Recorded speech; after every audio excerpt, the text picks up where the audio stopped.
Bonjour.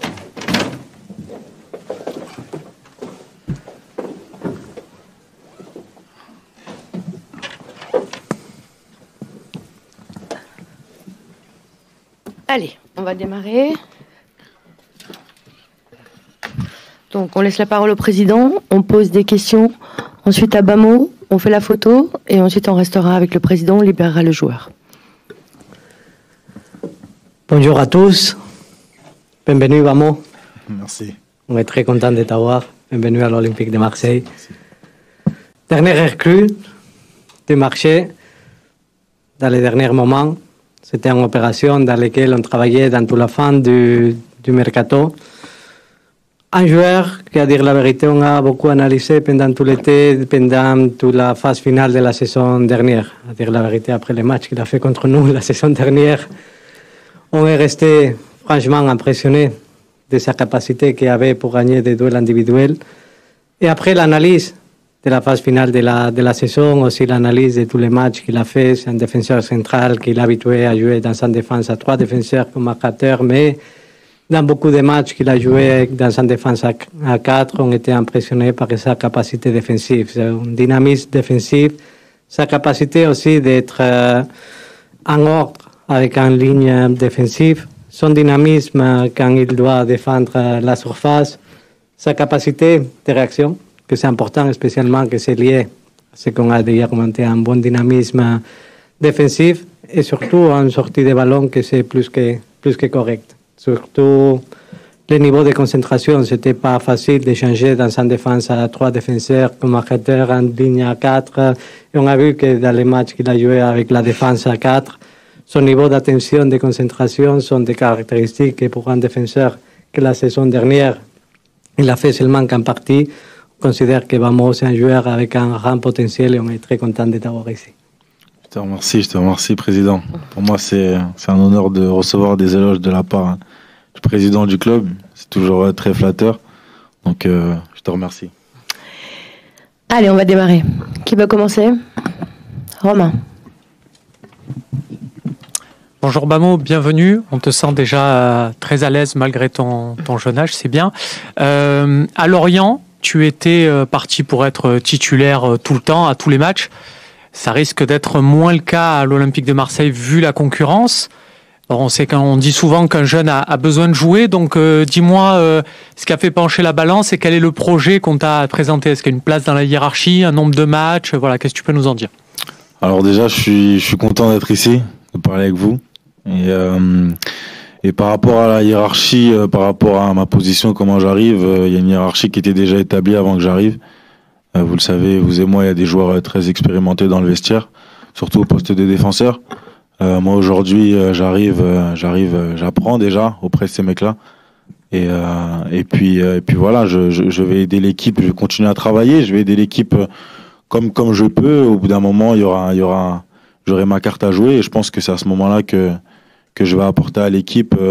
La saison elle est longue, on le sait, cette saison il y a une Coupe d'Europe, il y a la Coupe de France, il y a tout ce qui s'ensuit et puis je pense que c'est là où je vais pouvoir jouer ma carte.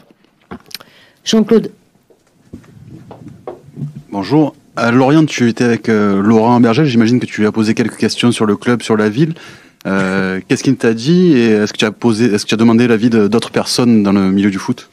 Alors oui, Laurent, pour moi ça a été déjà un capitaine, un cadre dans mon équipe la saison dernière. Et c'est sûr que j'ai même pas eu besoin de lui poser des questions sur l'OM. Il m'en a parlé lui-même en tant que grand fan du club. Et non, j'ai même pas eu besoin parce que je connaissais déjà le club, je connaissais déjà la ferveur des supporters et pour moi c'était, comme j'ai dit, c'est un honneur. Flo. Bonjour. Sans rentrer trop dans les détails, parce que tu semblais dire que tu avais été vraiment agréablement surpris ou en tout cas satisfait des éloges du club, de l'OM, du président. Voilà. Comment se passent les premiers contacts? Est-ce que quand tu es au courant que Marseille te veut, tout de suite tu dis je veux y aller, il n'y a pas d'autre choix? Enfin voilà. Est-ce que d'emblée il y a aucune hésitation pour toi et aucune hésitation sur le fait d'aller à l'OM, quoi? Bah déjà oui, comme je l'ai dit tout à l'heure, ça a été un honneur. Après voilà, il y a toujours le plan sportif qui a écouté. Je pense que c'est très important, surtout pour un jeune comme moi. Voilà, comme j'ai dit tout à l'heure, pouvoir apprendre auprès de défenseurs d'expérience.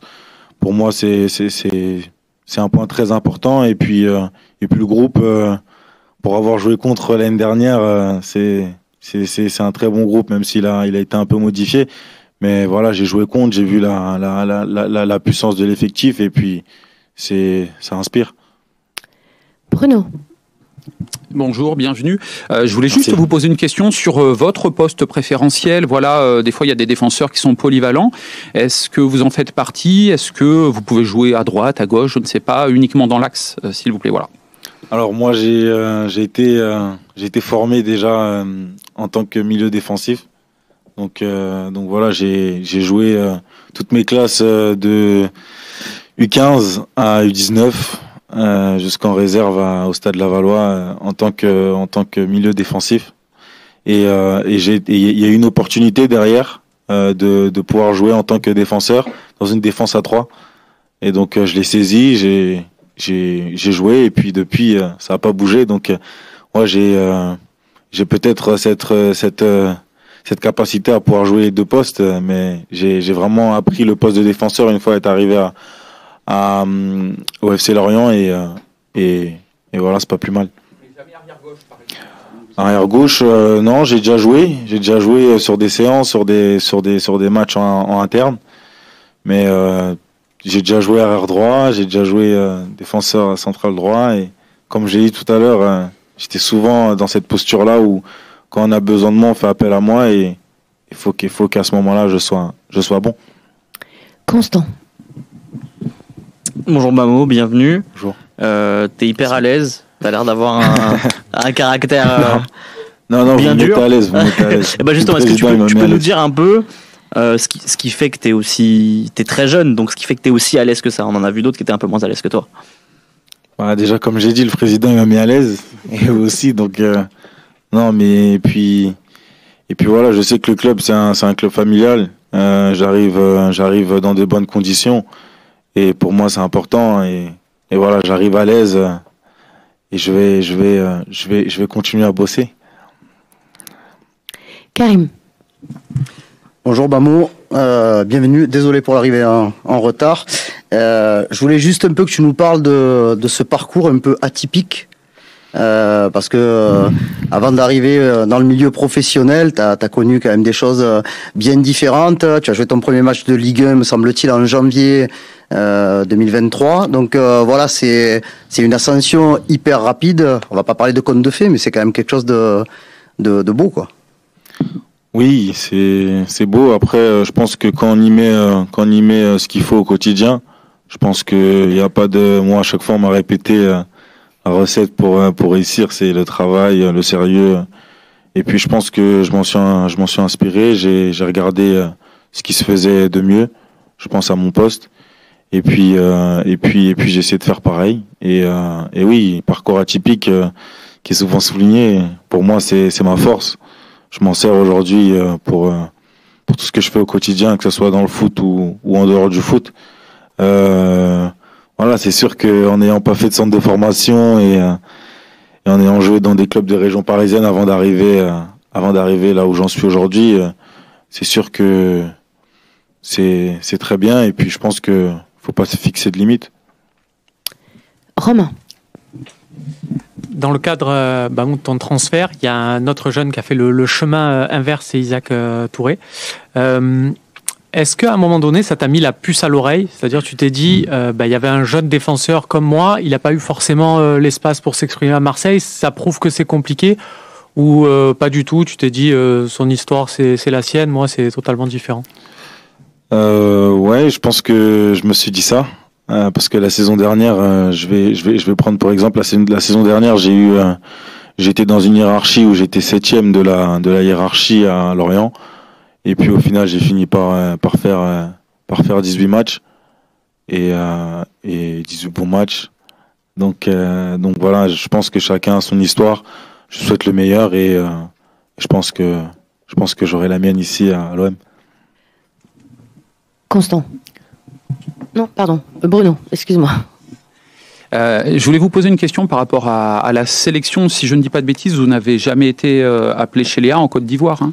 Non. Voilà. Est-ce que ça fait partie de vos projets? Alors oui, on dit souvent step by step un petit peu et d'abord jouer avec l'OM, ainsi de suite. Mais est-ce que vous pensez qu'en venant ici, voilà, c'est aussi un tremplin pour aller chercher la sélection ivoirienne? Alors je le vois pas comme ça. Déjà moi dans un premier temps, la saison dernière ça a été ma première saison en Ligue 1. C'est là où je me suis révélé. C'est là où j'ai montré que je pouvais jouer en Ligue 1. Cette saison, voilà, en début de saison, je savais pas où j'allais être. Aujourd'hui, je me retrouve à l'OM. Donc, je pense que pour moi, comme vous l'avez dit, step by step, aujourd'hui, je dois travailler pour pouvoir inspirer à être dans les plans de jeu du groupe. Et je pense que la sélection, vous comme moi, vous allez me dire que ça va venir après. Je pense qu'il y a le temps. D'abord, faut d'abord jouer ici et aider mes partenaires comme je le peux. Jean-Claude. Tu le disais, j'ai regardé ce qui se faisait de mieux à mon poste. Quels sont les joueurs ou les modèles qui t'ont inspiré? Alors, Thiago Silva, je dirais, parce que en termes de rigueur défensive, c'est quand même très fort. Après, en dehors de mon poste, je dirais Cristiano Ronaldo, pareil pour la rigueur, pour le travail. Je pense que Ronaldo, ça a été mon idole pendant longtemps, même si je jouais pas à mon poste. Et moi, je dirais Cristiano Ronaldo. Bruno. Ça veut dire que vous faites 1000 abdos par jour à peu près, non? Je sais pas, c'est un peu ça. Non, je voulais savoir et connaître un peu vos qualités, parce qu'on vous connaît, mais pas totalement. Voilà, vous n'avez pas encore 10 saisons de Ligue 1 derrière vous. Pouvez-vous nous les décrire? Parce que le président en a parlé, mais voilà, est-ce que vous pouvez nous parler de vous, sur le terrain, ce que vous aimez, où vous sentez fort, les axes de progression éventuels? Alors, moi, je suis un défenseur je suis un milieu de terrain qui a été remanié en tant que défenseur. Donc aujourd'hui, je suis défenseur central. Comme le président l'a dit, j'ai appris à jouer dans une défense à 3 et une défense à 4. Donc aujourd'hui, je pense que voilà, j'ai écouté les coachs, ce qu'ils avaient à me proposer tactiquement. C'est pour ça que j'ai réussi à être performant dans ces différents systèmes. Et aujourd'hui, voilà, je me dis que je suis un défenseur avec des qualités et je vais aller en chercher d'autres qui vont être les miennes au futur. Alors ouais, je suis un défenseur qui aime l'impact, costaud dans les duels, je dirais. Et puis en termes de relance, voilà, j'essaie d'aider mes partenaires à les mettre dans les meilleures conditions, mes milieux de terrain, essayer de trouver les bonnes passes pour mes partenaires pour qu'ils puissent se retourner ou alors qu'ils puissent rejouer et qu'on puisse faire tourner les adversaires. Et puis voilà, pas prendre de but, ça me plaît. Donc voilà, être dur pour pas prendre de but, quoi. Flo. Oui. Bamo, le public, le Vélodrome, la pression aussi ici, voilà, comment tu appréhendes ça? Je suppose que tu le vois de manière positive et tu as envie de connaître ça, que ça va plus te booster que t'impressionner, je pense. Ouais, c'est incroyable. C'est incroyable pour moi. Déjà la saison dernière, on avait joué avec Lorient au Vélodrome. C'était ma deuxième fois de venir au Vélodrome. La première fois, j'étais dans les tribunes, donc c'était différent. Donc je savais comment c'était déjà, mais de le voir en venant sur la pelouse, pour moi, c'était incroyable. Et puis je pense que mes coéquipiers diront pareil. Je pense que ça booste d'avoir une telle ferveur derrière nous. Ça nous donne envie de donner encore plus tous les jours. Et voilà. Romain. Tu nous as parlé des différents postes auxquels tu as évolué. Tu as évoqué le poste de milieu de terrain, milieu défensif. Là, actuellement, dans la rotation de l'Olympique de Marseille, il y en a un qui est blessé, c'est Geoffrey Kondogbia. Il y en a un qui est suspendu, c'est Pape Gueye. Est-ce que s'il y a une opportunité de jouer à ce poste très rapidement, tu te dis feu, quitte à ce que ce soit pas mon poste préférentiel, ou tu préfères pas griller les étapes entre guillemets? Alors je suis venu à l'OM pour jouer à défenseur central, donc voilà, je vais apprendre avec mes partenaires, ils vont apprendre à me connaître, je vais apprendre à connaître chacun de mes partenaires, mais voilà, je suis venu en tant que défenseur central Et puis je pense qu'au milieu de terrain, il doit avoir des joueurs qui attendent ça aussi, qu'il y ait des, enfin pas forcément qui attendent, mais qui se préparent, hein, que quand il y a des blessés à pouvoir jouer. Et je pense que faut pas griller les étapes. Karim. Tu as fait une prépa complète, hein. Tu as joué les matchs de prépa avec ton club, tu as joué même quelques matchs et quelques bouts de matchs de ce début de saison. Comment tu vas devoir t'intégrer, t'adapter, travailler avec ce groupe? Tu as profité, je pense, de la trêve pour essayer vraiment de connaître un petit peu tout ça. Mais bon, voilà, est-ce que tu as hâte vraiment d'arriver à la compétition avec l'OM, tout ça, quoi? Ouais, j'ai hâte. C'est sûr que j'ai hâte parce que on est un groupe de qualité. On a un très gros groupe aujourd'hui. Quand je regarde la Ligue 1, on est ce qui se fait de mieux.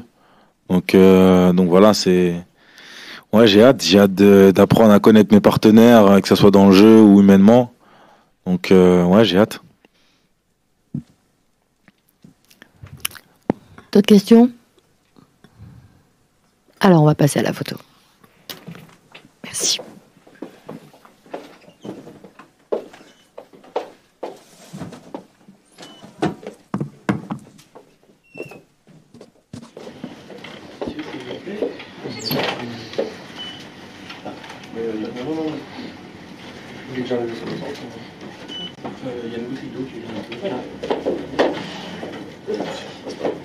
Le maillot un petit peu plus haut là-haut.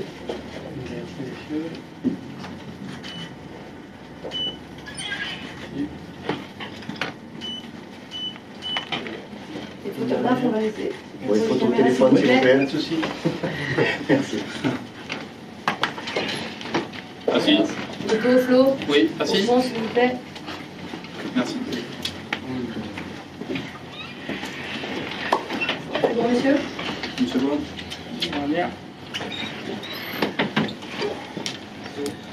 Merci. Parfait, merci.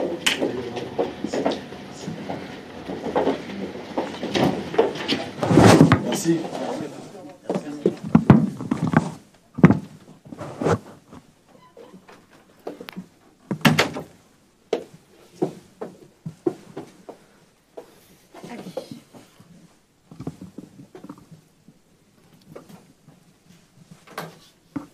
Allez, on y va. Morad. Bonjour Président.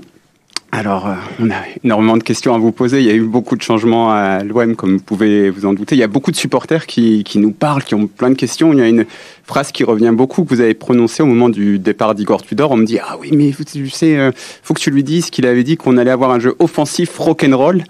Et beaucoup de supporters semblent émettre des doutes sur la capacité de Marcelino de mettre en place ce jeu un peu offensif, un peu rock'n'roll. Qu'est-ce que vous pouvez leur dire? Parce qu'ils sont un peu apeurés du fait qu'il y a eu des matchs où l'OM n'a pas eu la possession de balle, où on est beaucoup moins pressé qu'avec Igor Tudor, ce genre de choses. Bonjour. Bon, on commence bilan général du mercato aussi du commence de la saison. Comme je dis toujours, ça limite de temps, ça limite de questions, le temps que vous avez besoin. On commence par ces déclarations. Je crois que ces déclarations, je l'avais fait le jour de la présentation d'Igor, pas à son départ, spécialement parce qu'on parlait du style de jeu d'Igor Tudor. Si on doit comprendre maintenant le collectif, non, il y a beaucoup de changements. Quand tu passes d'un style de jeu tellement marquant comme lequel d'Igor Tudor, avec un marquage individuel à tous les terrains, il faut avoir du temps. C'est bien dire que la patience est un don, que dans le football, on doit tout le monde s'adapter. Ça ne doit pas servir comme excuse. Après, je crois que l'analyse générale, c'est plus simple que juger des moments de match. Non? Je crois que l'effectif, maintenant, il est en phase de transformation. La chose la plus importante qu'on doit mettre en place, c'est une structure en ordre.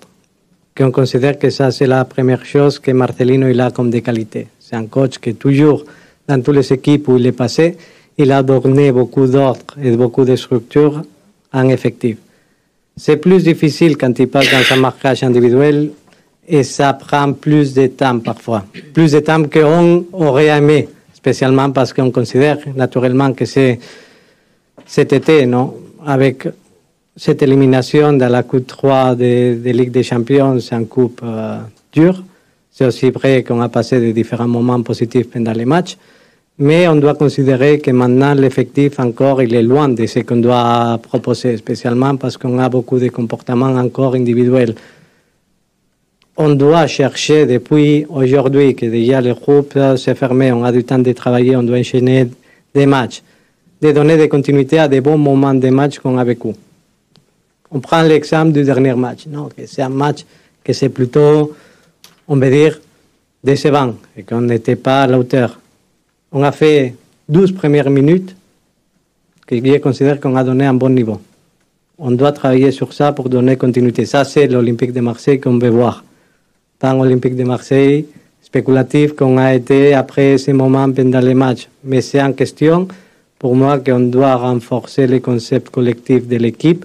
Et autour du collectif, on va trouver les solutions et je suis bien sûr de ça. Camille. Bonjour Président. Justement, pour parler de l'Europa League, il y a eu cette poule là, qui a été faite, donc l'Ajax, Brighton et l'AEK Athènes. Qu'est-ce que vous en pensez justement de ce groupe et notamment de Brighton, parce que c'était dans le chapeau 3 et c'est quand même une équipe très solide en Angleterre. Donc qu'est-ce que vous en pensez justement de cette poule et de Brighton en particulier? Bonjour, c'est un groupe, comme on a dit vendredi, très relevé. Je considère que le niveau du groupe, c'est important. Après, c'est à nous d'être compétitifs dans ce groupe. Ce groupe, ça ne te permet pas d'avoir des moments de relax. Il y a des différents matchs européens, spécialement en Europa League, où tu penses que tu peux gérer tes énergies. La principale conséquence de ce groupe, c'est que tu as un niveau d'attention et un niveau de football pour les niveaux qu'ils sont tes adversaires, que ça doit être très haut. On peut analyser l'Ajax, une équipe avec une tradition européenne très importante, une équipe qui a changé beaucoup de joueurs, il a changé de coach, mais qu'il a une tradition européenne, il sait jouer des matchs européens de très haut niveau avec beaucoup de continuité, avec beaucoup de mentalité. Brighton, c'est une équipe que c'est l'équipe révélation en Premier League, une équipe qui joue un bon football, un style de jeu très marquant.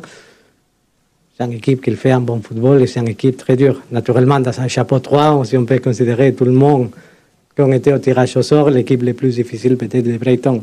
Mais en même temps, ça ne sert pas d'excuse comme pour être compétitif dans ces phases de groupe. Et en même temps, AEK Athènes, que c'est une équipe qui met en intensité de jeu au match, que c'est important. Mathias Almeida, c'est un des entraîneurs en Europe qui donne beaucoup d'intensité à ces équipes. Et la saison dernière, il a fait un très bon championnat en Grèce, une équipe très compétitive qui donne continuité maintenant avec une phase offensive qui sont tenus leurs meilleurs joueurs comme Levi Garcia. C'est une équipe costaud. C'est un groupe que ça va se décider dans des petits détails et ça ne te permet pas d'avoir des moments de déconnexion. Karim.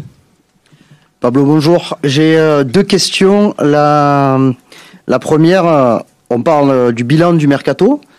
Est-ce qu'il y a encore un risque de voir un ou plusieurs joueurs quitter le club parce que certains championnats ne sont pas encore fermés au niveau du mercato?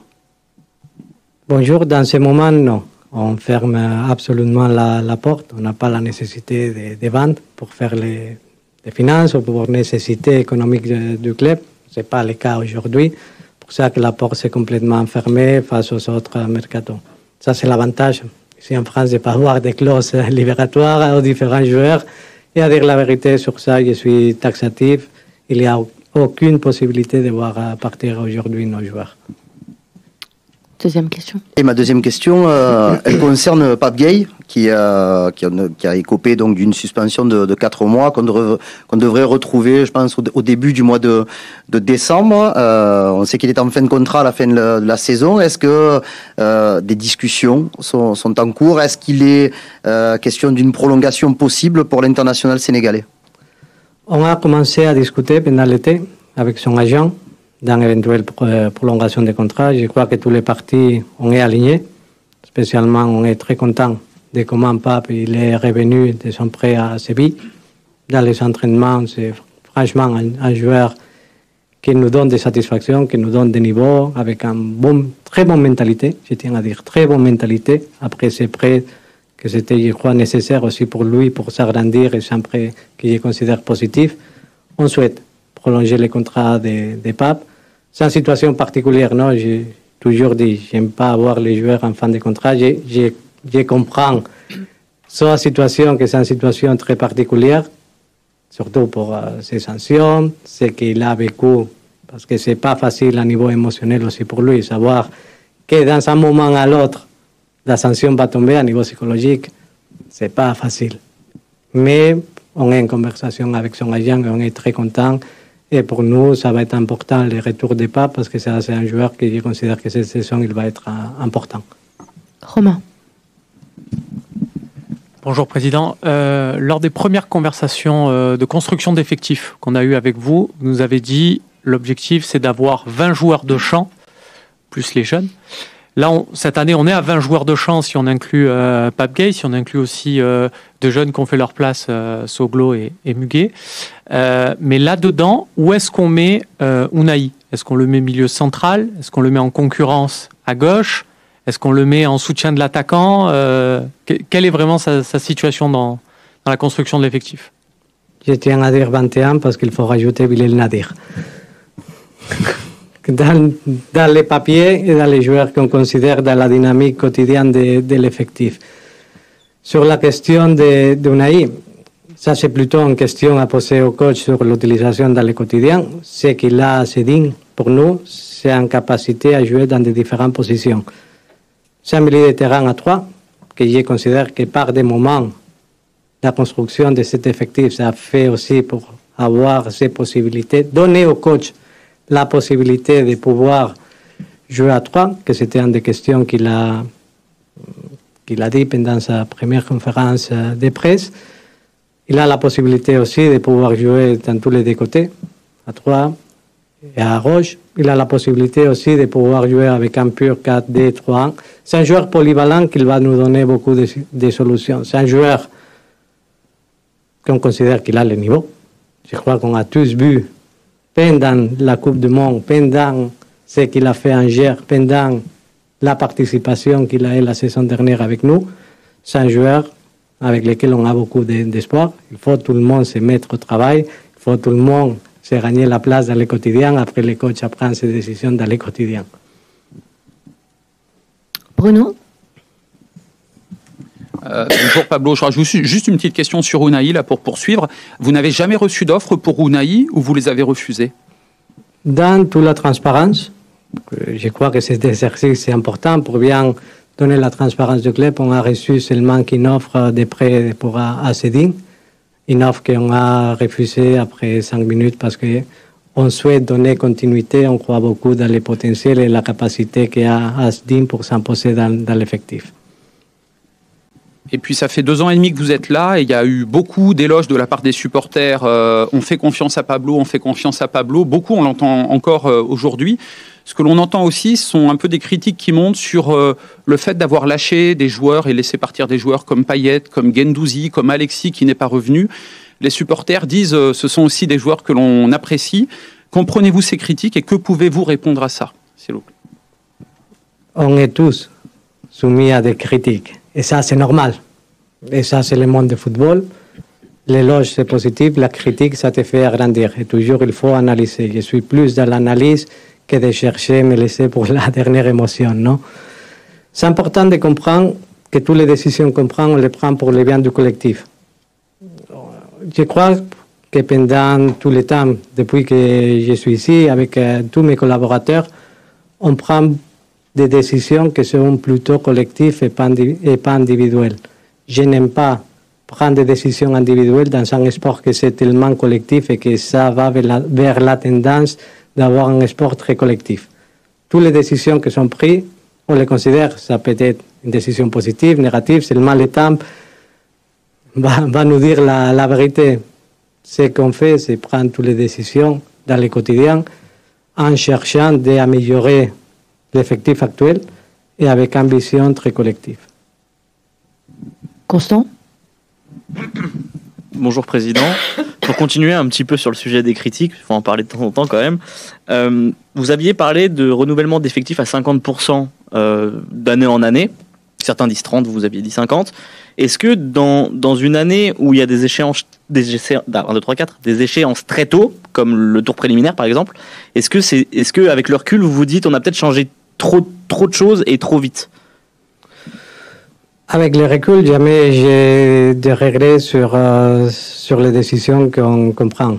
On doit les assumer, on doit tenir jusqu'au bout parce que spécialement sont fruits de beaucoup d'analyses et beaucoup de réflexions. Sur les changements, finalement, si on tient notre mercato, on a 8 nouveaux joueurs.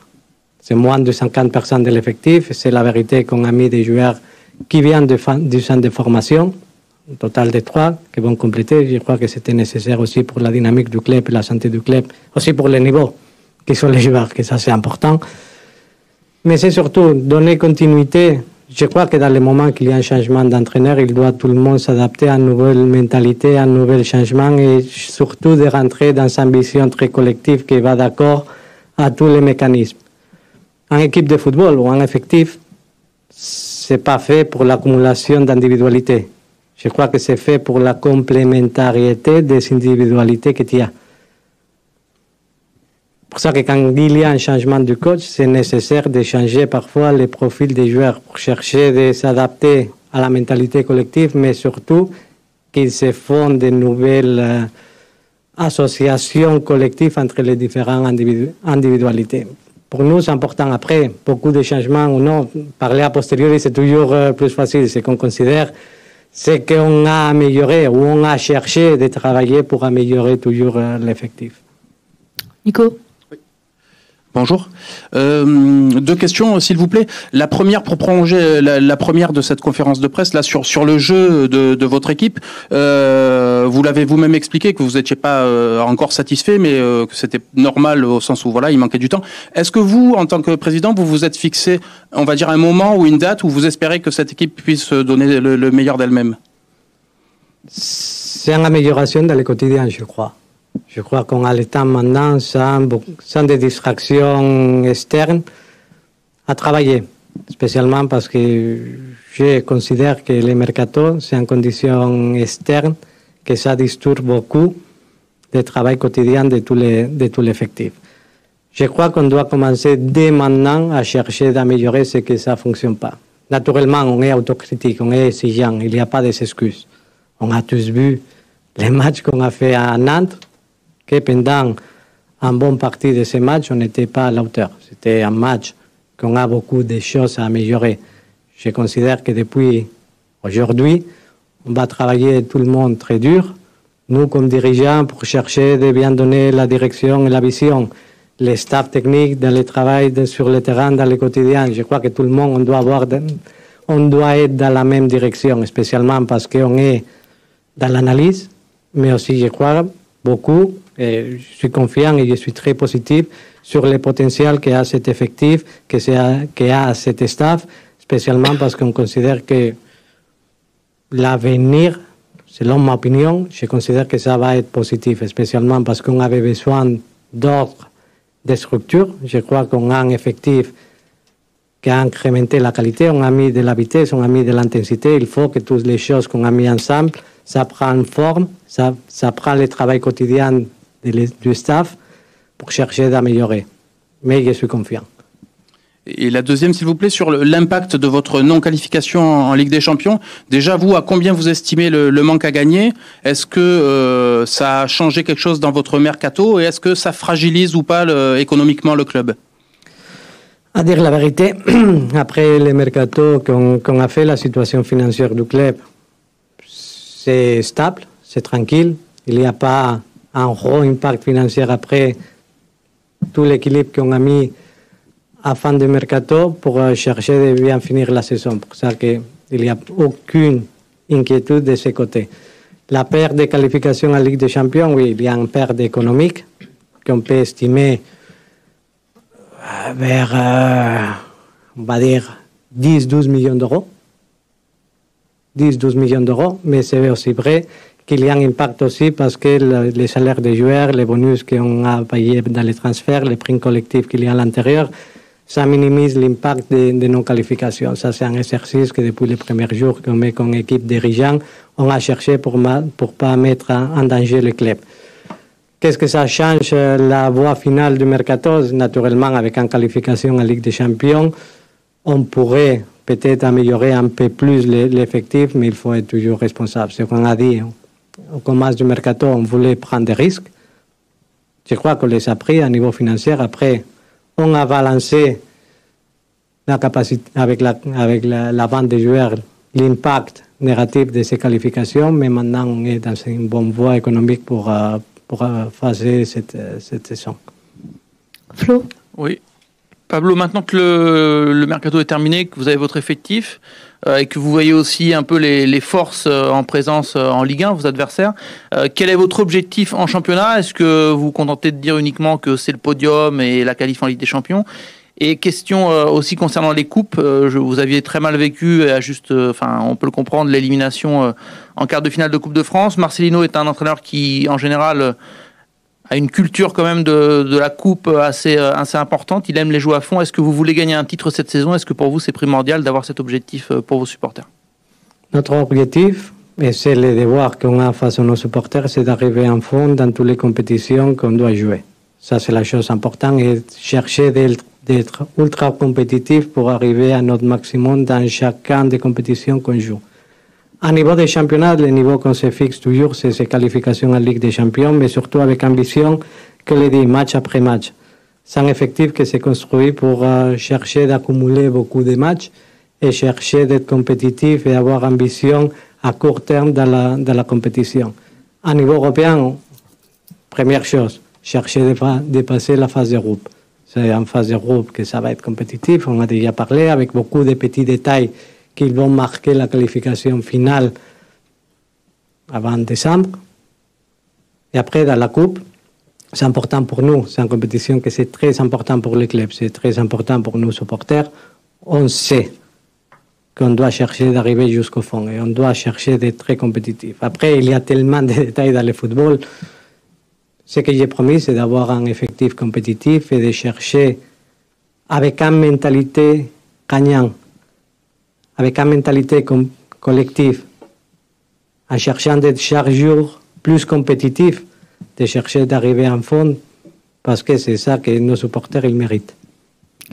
Jean-Claude. Le mercato d'été vient tout juste de se terminer, mais j'imagine que tu dois déjà regarder ce qui va se passer pour la suite de la saison, et notamment avec la Coupe d'Afrique des Nations. Est-ce que tu planches déjà pour corriger l'effectif, ou en tout cas les départs des internationaux africains qui vont manquer certainement à ton équipe janvier-février? Maintenant, calme, continuité, chercher de faire que tous les joueurs qu'on a acquis, ils s'intègrent, ils jouent ensemble, il y a des automatismes entre eux. L'unique mouvement potentiel, il y a des mouvements potentiels qu'on peut voir dans cet effectif. Non, hein? C'est la réintégration de Pape Gueye après sa sanction. L'autre, potentiellement, c'est l'arrivée de Luis Enrique, qu'il est en train de bien faire au Brésil. Ça dépend aussi de la participation et le temps de jeu qu'il y a avec Botafogo. Ce n'est pas une chose que ça dépend maintenant de l'Olympique de Marseille. C'est une chose, ils sont en option d'achat avec une obligation qui c'est déterminée par le nombre de minutes qu'ils jouent d'ici à la fin avec Botafogo. Mais potentiellement, ça sera aujourd'hui, non, avec la vision d'aujourd'hui. Après, dans le football, tout change tellement vite. Mais aujourd'hui, la vision qu'on a, c'est que ce sont les deux uniques mouvements potentiels qu'il a cet effectif. Mourad. Oui, on avait déjà parlé ici de l'intégration de jeunes joueurs du centre de formation à l'équipe première. Vous nous aviez dit à l'époque, il y a besoin de deux choses pour que des jeunes jouent en équipe première. Il y a le niveau, forcément, et il faut aussi croire au fait d'intégrer des jeunes joueurs. Donc, est-ce que ce qui a changé, c'est aussi que les jeunes ont progressé, que Soglo, Muguet et Nadir ont progressé, mais aussi qu'on a un coach qui croit dans le fait, ou qui a envie d'investir dans le fait de donner du temps de jeu à ces jeunes. Enfin, voilà, c'est un peu la question. C'est tout à fait normal, non? C'est un mix entre des choses qui sont importantes. Un, c'est d'avoir l'espace naturel. Et je répète, avoir l'espace naturel, forcer les choses, jamais c'est une bonne option dans aucun des sujets dans la vie. Pour avoir une élection naturelle et une arrivée naturelle des jeunes joueurs du centre de formation dans l'équipe première, il faut qu'ils soient préparés. Je crois que la progression qu'il a eu, par exemple, Bilal Nadir à niveau physique, ou Emram Sorlo à niveau physique, je crois qu'on peut tous voir dans les terrains aujourd'hui. Je crois qu'ils sont beaucoup plus préparés que par exemple la saison dernière. Mouret, c'est un cas un peu différent, spécialement parce qu'il est passé les 6 derniers mois de la saison dernière à s'entraîner dans une façon en continuation avec l'équipe première, non? Et il a pu plus travailler avec un effectif professionnel.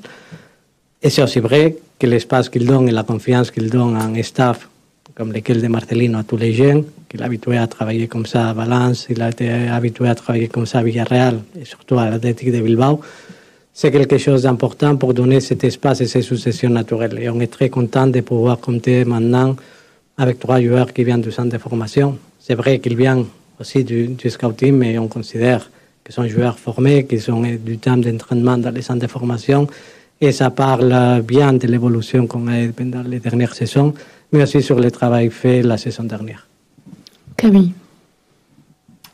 Toujours sur l'équipe réserve, c'est vrai qu'il y a eu un premier match non concluant face à Gallia Luciana, mais il y a eu une bonne chose, c'est quand même Yuri Moreira, quand même, cet attaquant qui est aussi arrivé dans le mercato. On a tendance à l'oublier parce que c'est vrai qu'il ne fait pas partie de l'équipe première, mais du coup pour l'instant il est avec la réserve, et comme vous dites, il y a toujours une chance pour ceux de la réserve de passer dans le groupe professionnel. Est-ce que ce serait le cas de Yuri Moreira? Est-ce que c'est le prochain François-Régis Muguet de cette saison en fait? Ça, ce sont les mérites. S'il mérite, on serait content s'il est prêt. Parce que sinon, ça serait plutôt dangereux pour un jeune joueur dans les moments qu'il ne mérite pas. C'est vrai qu'on a changé la mentalité du centre de formation pendant cette saison. On a réduit le nombre de contrats, on a réduit le nombre de joueurs.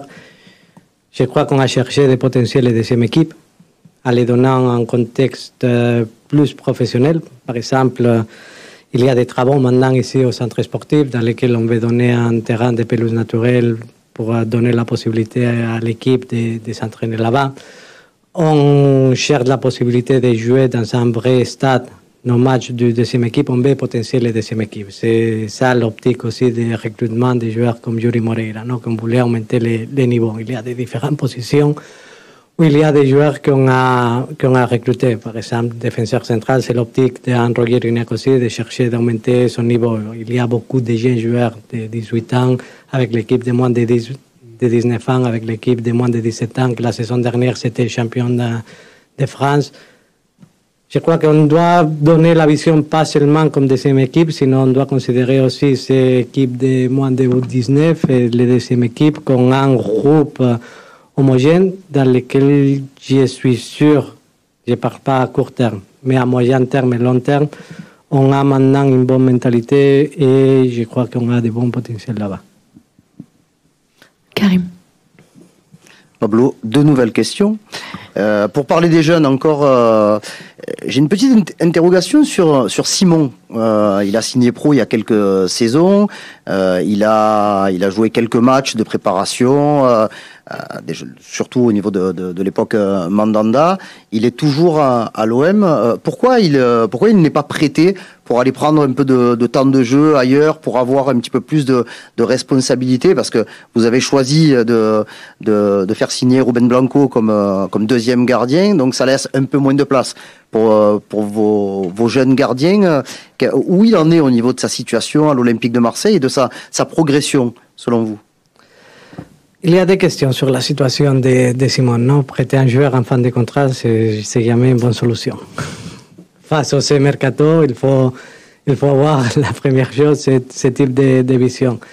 La deuxième considération, on voulait donner continuité au groupe de travail des gardiens. On considère que Simon, pendant la dernière saison avec le travail collectif, grâce à John Pasqua, qui c'est un très bon entraîneur de gardiens, et toute la dynamique qu'il y a entre Pau, Ruben et Simon, je crois que la dynamique l'a fait beaucoup progresser dans l'entraînement. Je crois que c'est nécessaire que Simon il joue avec une certaine continuité qu'il n'a pas eu pendant la dernière saison. Spécialement, et je retourne à la question antérieure, que c'est la conception de deuxième équipe. C'est très difficile pour un jeune gardien, spécialement le cas de Simon, que c'est en 2003, de trouver de la continuité. C'est une position franchement très difficile, spécialement parce qu'après, ça ne te garantit rien, spécialement parce que c'est une position où tout le monde il est très conservateur.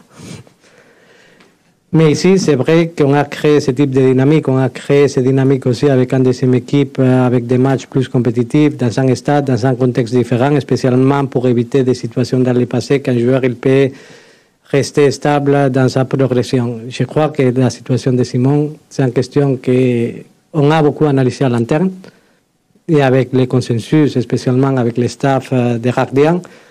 On considère que tenir ce type de situation, ça va permettre cette saison de progresser à Simon comme il a fait les derniers 6 mois de la saison dernière. On a vu une vraie progression sur lui. Et quand on parle du mercato, on parle beaucoup des achats, mais bon, il faut parler un peu des ventes aussi. Donc il y a beaucoup de joueurs quand même qui sont sortis cette année du groupe de l'Olympique de Marseille. On ne fait pas de comparaison avec les autres clubs, mais c'est vrai qu'il y a des ventes qui sont spectaculaires financièrement dans d'autres clubs français. On sait que chaque cas est différent, l'âge, la durée du contrat, le salaire du joueur, les performances. Mais pourquoi l'Olympique de Marseille, depuis quelques années, n'arrive pas à sortir une grosse vente qui pourrait lui permettre encore de s'investir un petit peu plus sur les achats?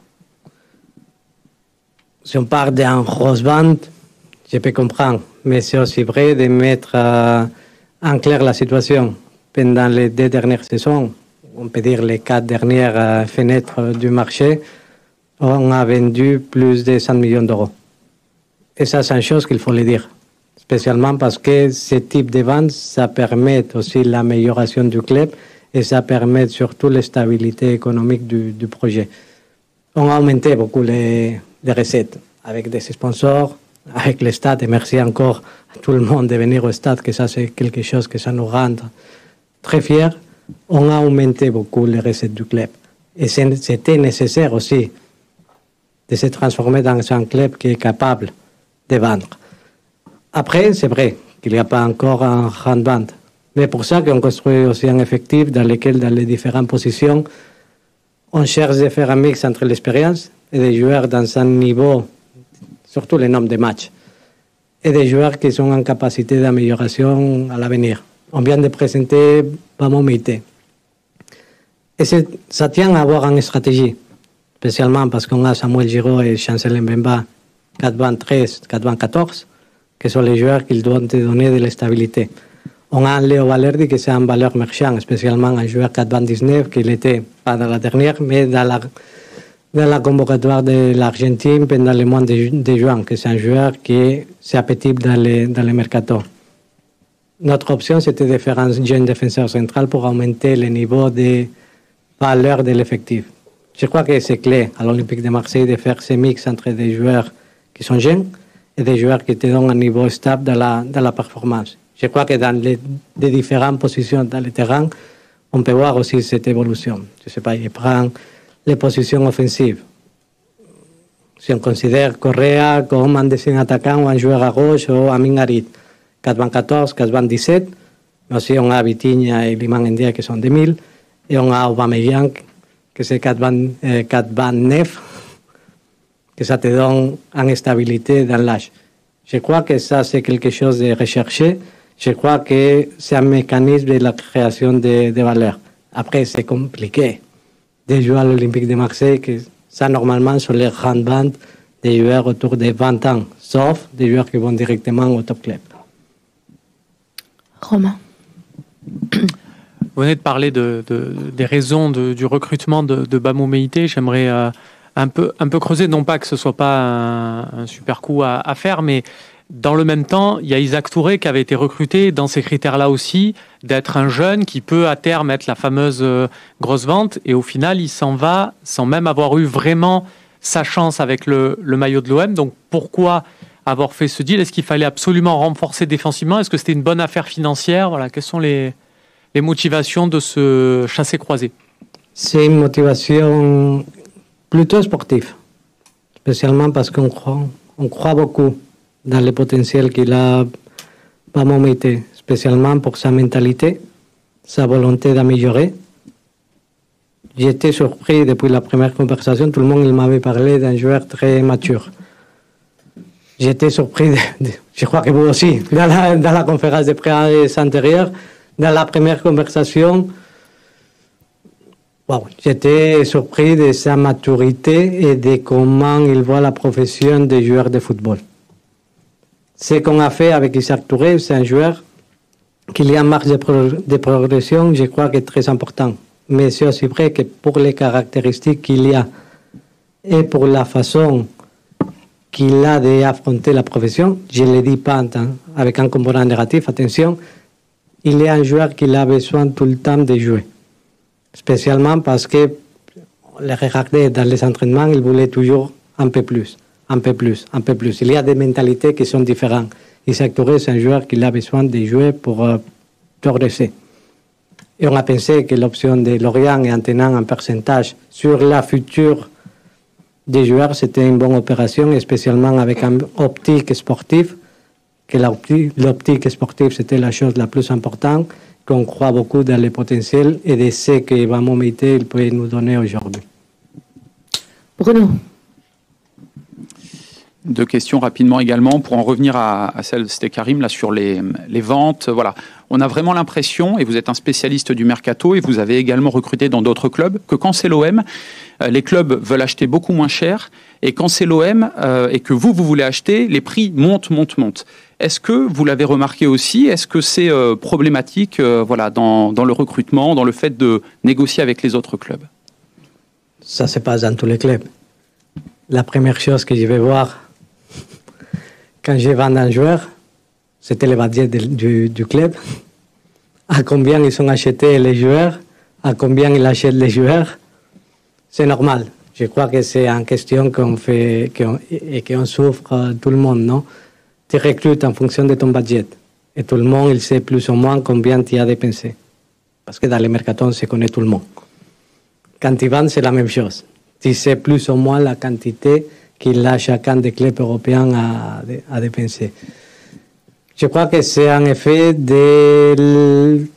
niveau de positionnement du club en général. Ce n'est pas la même chose. Si c'est l'OM, je m'imagine que c'est un club demi-tableau.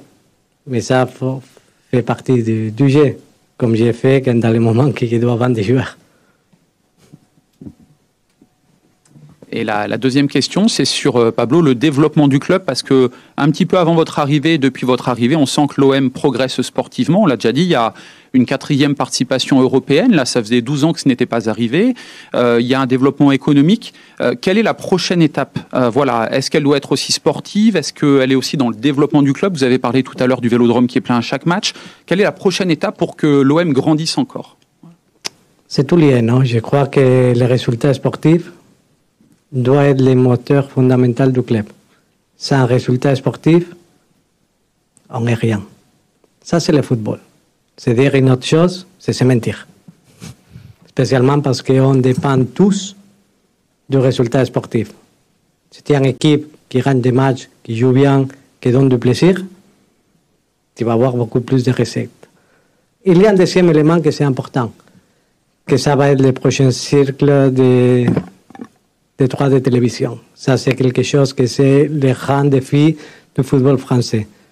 Je crois qu'on doit beaucoup travailler en union tous les clubs pour avoir un cercle de droits de télévision qui soit positif. Je crois que le futur et l'avenir, pas seulement de l'Olympique de Marseille, mais du football français, ça va passer pour la prochaine négociation collective des droits de télé. Ça, c'est un moment clé pour tous les clubs. Pour nous, ça va être très important, mais les paliers, c'est résultats sportifs, et c'est très important maintenant d'être fort à niveau de ligue et à niveau de mouvement de football français pour chercher de maximiser les droits de télé.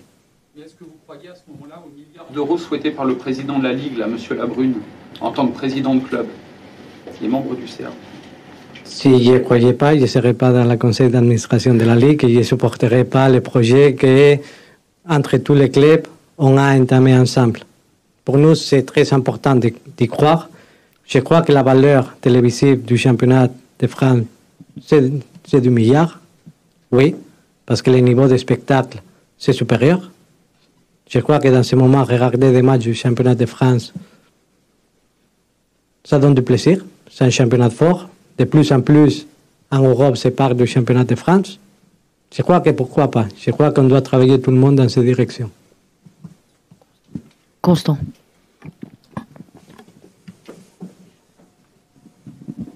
désolé, juste pour rebondir sur ça, parce que c'est assez intéressant, les droits télé. Vous avez probablement remarqué qu'en Liga, justement, les audiences baissent beaucoup.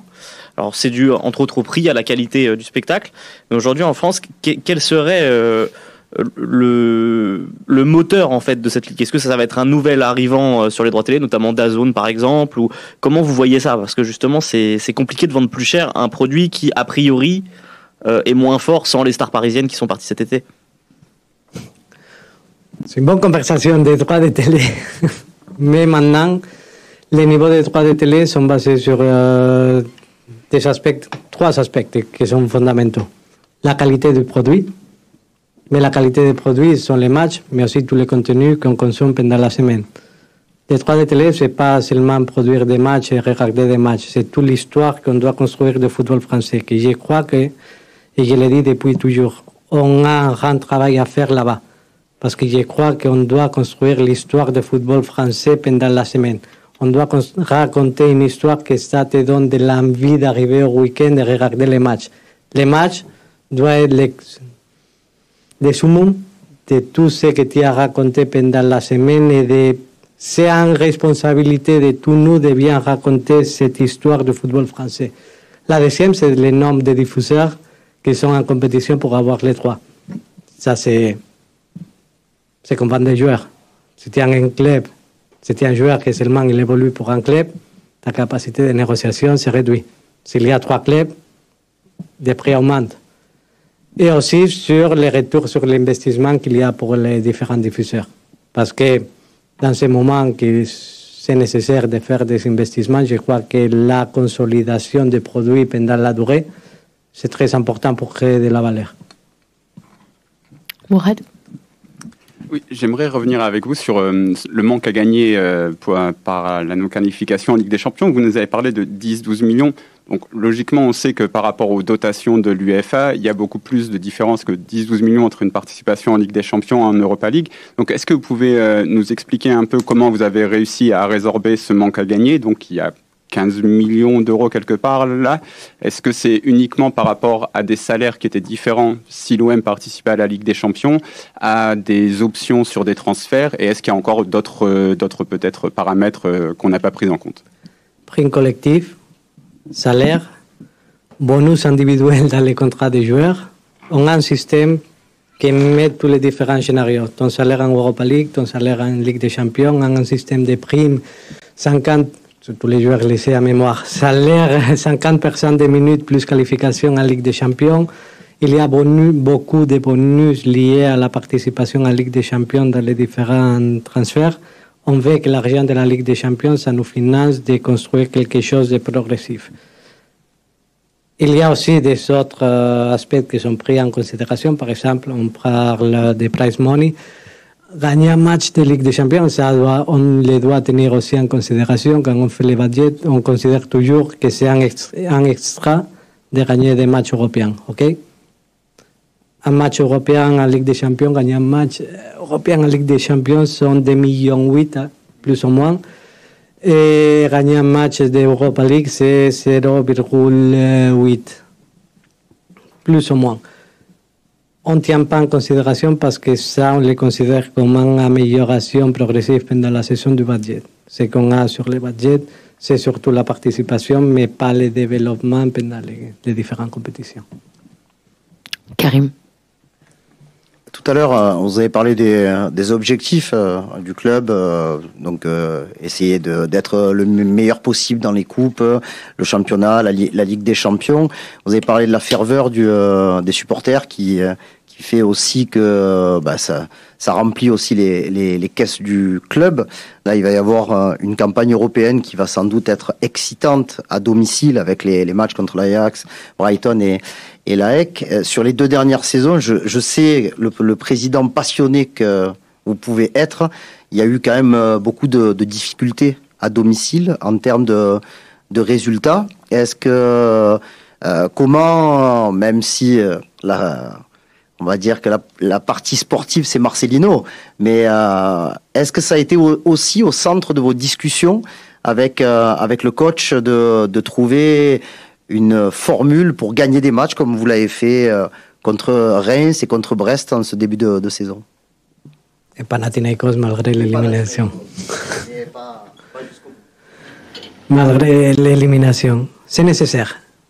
Et c'est responsable, spécialement parce qu'on doit faire du vélodrome une force. Ça, c'est quelque chose que pour nous, c'est important. Tes matchs à domicile sont très importants et tu dois faire de ton stade, quel que soit le club, mais en plus pour nous, en plus pour nos supporters. Tu dois faire de ton stade ta force. Pour des motifs. En fierté, donner à tes supporters ce qu'ils méritent. La deuxième, c'est que ça donne confiance. Et ça donne de l'énergie, spécialement parce que quand tu rentres dans un stade comme l'Orange Vélodrome, c'est quelque chose de stimulant. Et c'est quelque chose de nécessaire. Et c'est quelque chose que pendant la continuité d'un championnat, ça te donne de la confiance. Gagner à domicile, c'est fondamental. Et la mentalité que ça te donne gagner à domicile, c'est très important si on veut franchir un palier. Allez, Romain et Bruno. Je suis désolé, je vais revenir sur la question des droits télé, parce que c'est peut-être pas vu, mais j'ai bondi sur votre confiance pour atteindre le fameux milliard sur les droits télé. J'en suis vraiment pas sûr. Historiquement, la France s'est construite sur l'opposition entre Canal+ et d'autres acteurs du monde du foot pour faire grimper les prix avec la concurrence. Ça a été le cas en 99, en 2005, notamment. C'est là où ça a pris aussi en 2011 avec Beansport.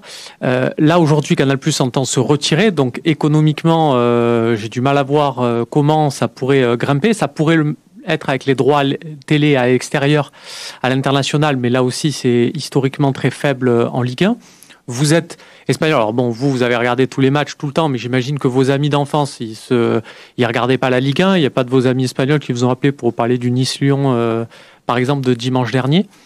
Vous nous avez dit il faut construire une histoire dans la semaine. Est-ce que vous avez des idées? Est-ce que vous avez fait des propositions à la Ligue pour améliorer le produit? Est-ce que vous avez une idée pour mieux vendre le produit, pour mieux le découper est-ce que vous avez des solutions? Ça me plaît comme discussion. La première chose, je suis quelqu'un de positif par nature. Si je serais négatif, on ne serait pas assez battre de chercher de créer la meilleure histoire possible pour le football français. C'est une responsabilité de tous les dirigeants du football français. On doit croire. On doit être les premiers à croire. Et je suis sûr que la qualité des produits mérite une amélioration. Parce que je crois que c'est un très bon produit. Qu'est-ce qu'on peut faire pendant la semaine? Bon, ça, c'est une discussion totale. Mais ça passe de beaucoup de choses. La Ligue a acheté mon petit garçon. On doit développer les fantasy. On doit développer que le football soit le thème de conversation le plus important pendant la semaine. Je me rappelle, en Espagne, avec tous les fantasy de la Ligue, tout le monde il parle avec ses amis. En Italie, avec Fantacalcio. Si en France, il n'y a pas cette culture pendant toute la semaine de pouvoir parler avec tous tes amis de qui va jouer les... qui va jouer le week-end, qui a fait un but, qui a pris un carton rouge de Brest, par exemple. Savoir qui va jouer le prochain week-end à Lorient, savoir qui va être le 11 titulaire, savoir quel joueur il est blessé. Ça, c'est un thème de conversation dans le quotidien qu'on est obligé à construire. On est obligé à construire. Pourquoi? Parce que ça crée de la tension. C'est important que tout le monde joue les jeux. C'est important que tout le monde on croit dans les produits. C'est important que tout le monde on parle dans le quotidien. Avec ça, ça augmente beaucoup l'intérêt.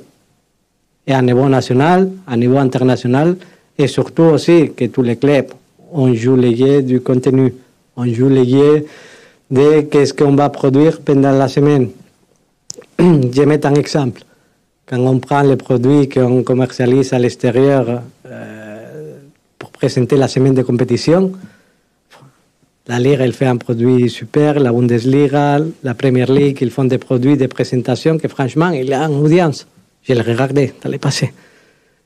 C'est nécessaire aussi que nous, on fait un bon produit, que les clubs, on joue les jeux, que l'image qu'il y a pendant les entraînements, on les diffuse, pas les séances tactiques, mais ce qui se passe, que tout le monde on peut construire quelque chose et que les médias, vous êtes contents à transmettre, et que le monde, il part. Ça, c'est raconter une histoire. Et que tu arrives au week-end, et tous les supporters, on arrive préparés, on se met tout l'après-midi à regarder les matchs. C'est comme ça que ça fonctionne. Allez, Bruno, on finit. On termine par 2 petites questions. Karim vient de dire le carton rouge, donc c'est le sujet moins sympa, c'est l'arbitrage. L'OM a beaucoup râlé en début de saison, manifestement. Quel est votre regard là-dessus ? Travaillez-vous pour essayer de changer aussi l'arbitrage ? Et voilà, est-ce que vous estimez, je crois bien que c'est Valentin Rongier qui l'avait dit la saison dernière, on n'est pas arbitré comme les autres. Voilà. Est-ce que vous estimez que l'OM n'est pas arbitré comme les autres ? Si je ne l'estimerais pas, je devrais partir. Parce que je crois dans un principe de la compétition, c'est ça. L'équité sportive, l'équité dans l'arbitrage. Je crois que mettre en discussion ça, mais c'est mettre en discussion tous les systèmes. Avec toute l'honnêteté du monde. Il y a beaucoup de décisions arbitrales qui sont difficiles à prendre. Oui, bien sûr. On les a transmises, oui, à toutes les personnes responsables. Je ne crois pas. Sortir après un match et chercher de faire les shows, les cinémas, etc. Je crois plus dans le travail. Je crois plus dans le quotidien, dans chercher de parler avec tout le monde, de chercher l'équité et de chercher, pas d'avoir de bonnes décisions arbitrales, de chercher la justice et l'équité sportive des décisions. Ça, c'est important. Il y a beaucoup de décisions dans lesquelles, naturellement, tu ne peux pas être d'accord. Mais la façon de s'exprimer, je crois que c'est d'affronter les problèmes directement et avec beaucoup de spécialisation. On a un groupe de travail à l'intérieur du club sur l'arbitrage, que chaque match, on envoie toutes les situations difficiles, notre interprétation. Je crois que ça, c'est la façon. Ce n'est pas de sortir publiquement à faire un cinéma. Je crois que ça, c'est trop bien dans le football. On a beaucoup discuté dans des différentes conférences de presse. Je crois que ça fait partie, pas de ce football qu'on veut construire. Ça fait partie d'un football à l'ancien. Et la dernière question, elle est sur les supporters. Pablo, quand vous êtes arrivé, il y avait eu tous ces problèmes là, la commanderie, tout ça. Depuis, on a vraiment l'impression qu'il y a eu un rapprochement, voilà, qu'il y a plutôt une bonne entente, même s'il y a peut-être des hauts et des bas. Il y a une charte, je crois bien, qui a été signée. Vous les voyez régulièrement, les groupes. Où en est-on aujourd'hui, justement ? Êtes-vous satisfait de ça ? Est-ce que ça peut aller plus loin ? Est-ce que vous sentez que des fois, c'est aussi dur, voilà, suivant les résultats, suivant plein de choses ?